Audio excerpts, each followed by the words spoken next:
Et voilà que notre Barnabé, il s'est dit qu'il fallait absolument qu'il trouve une terre fertile pour son petit arbre, et comme son petit arbre, il savait pas comment il s'appelait, il l'appelait Bernard.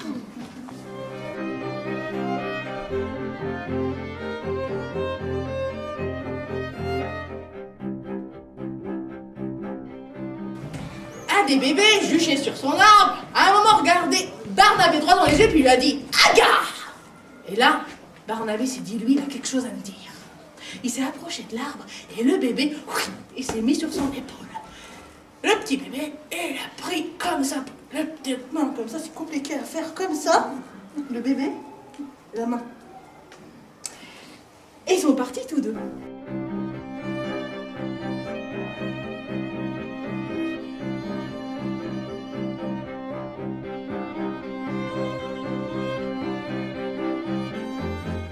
Le petit bébé, il dit « Aga !» Ça voulait dire, en parler bébé, si tu veux comprendre pourquoi ça s'appelle la base du désert, et ce que la base du désert était avant, il faut absolument que tu ailles voir Monsieur Bazin qui va te faire un historique sur la forêt médiévale.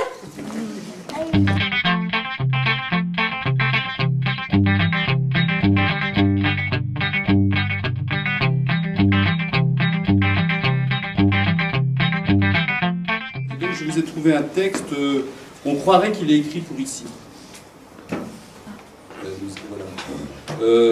Du temps où, quand à la Bazouche, il n'y avait pas de Bazouche en fait. Du temps où c'était la forêt. Longtemps, l'Occident médiéval est resté un agglomérat, une juxtaposition de domaines, de châteaux et de villes surgit au milieu d'étendues incultes et désertes. Le désert, d'ailleurs, c'est alors la forêt. Là se réfugient les adeptes volontaires ou involontaires de la Fugamundi, ermites, amoureux, chevaliers errants, brigands, hors la loi.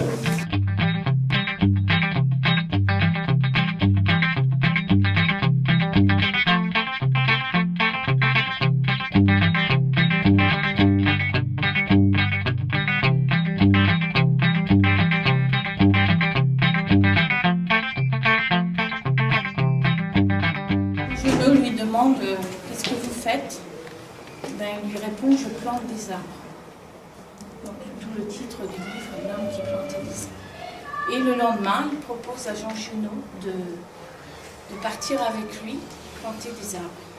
Et ça fait des années que cet homme plante des arbres dans ce désert, dans ce froid, dans ce vent, dans cette sécheresse l'été, parce que c'est aussi dur de vivre là-haut l'été que l'hiver.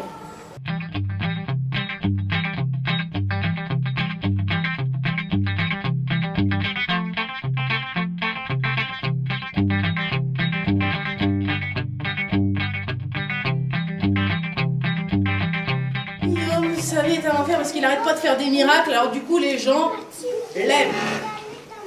Et les gens l'aiment tellement qu'ils le suivent partout.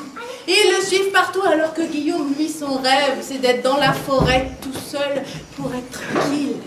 Pour pouvoir méditer, pour écouter les oiseaux, comprendre leur langage. Et puis essayer de comprendre un petit sens à cette vie.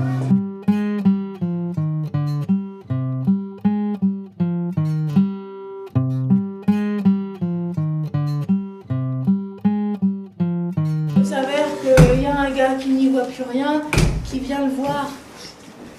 Mais il ne le voit pas, parce qu'il n'y voit plus rien. Il est aveugle. Ah oui. Alors, Guillaume, quand il le voit et qu'il sait qu'il peut faire quelque chose, il tape un peu la terre, il y a une source qui jaillit, hop, il met de l'eau sur les yeux du gars et pouf, voilà que le gars retrouve la vue et qui court partout et qui dit « J'ai trouvé un ermite qui guérit tout! J'ai trouvé un ermite qui guérit tout !» Et là, Guillaume se dit « Ils vont encore abattre les arbres, ils vont encore s'installer là par famille, par centaines, par milliers pour être à côté de moi. Qu'est-ce qu'il faut que je fasse? Pourquoi ?»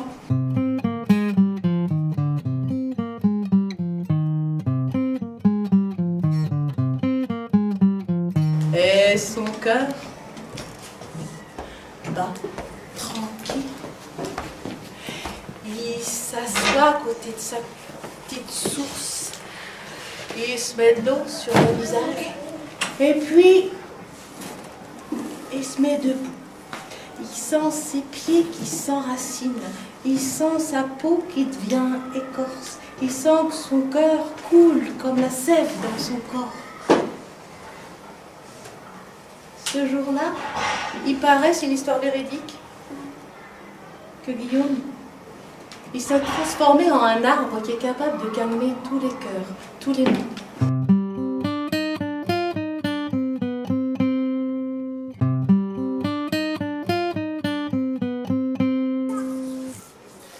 Je vois que tous vous vous demandez ce qu'est devenu Barnabé. Vous avez envie de savoir. Et Bernard, est-ce qu'il a trouvé une terre fertile? Ça, vous aimeriez bien savoir. Oui. Eh ben oui, ben moi aussi. En tout cas, on va essayer d'aller voir ce qui va se passer pour lui, mais ça se passera sur la commune du Ferré. Ce sera le 8 juillet et vous aurez la suite de l'épisode.